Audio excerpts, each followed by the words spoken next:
Hi everyone, welcome back to our channel వంటింటి కథ. ఈరోజు మన రెసిపీ వచ్చేసి నోరూరించే సొరకాయ హల్వా. పొడవుగా ఉండే సొరకాయని తీసుకొని పీల్ తీసుకోవాలి.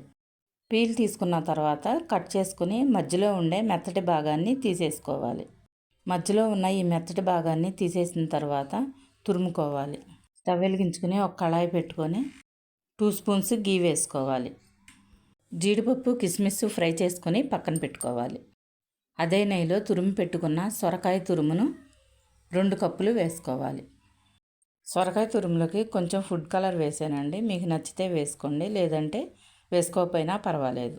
సొరకాయ తురుమును 5 నిమిషాలు ఫ్రై చేసుకున్న తర్వాత 1 కప్పు చిక్కటి పాలను పోసుకోవాలి. కాచి చల్లార్చిన పాలు పోసుకోవాలండి. సొరకాయ తురుము పాలల్లో ఉడికిన తర్వాత 1/2 కప్పు పంచదార వేసుకోవాలి. కొంచెం ఇలాచీ పొడి వేసుకోవాలి.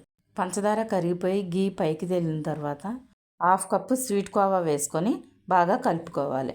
కోవా హల్వాలో కలిసిపోయిన తర్వాత 2 స్పూన్ల నెయ్యి వేసుకోవాలి. ముందుగా ఫ్రై చేసి పెట్టుకున్న కిస్మిస్ జీడిపప్పు వేసుకొని స్టవ్ ఆఫ్ చేసుకోవడమేనండి. అంతేనండి, నోరూరించే సొరకాయ halwa ready.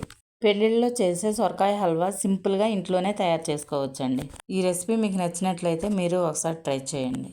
If you like this video, please do like, share and subscribe to వంటింటి కథ.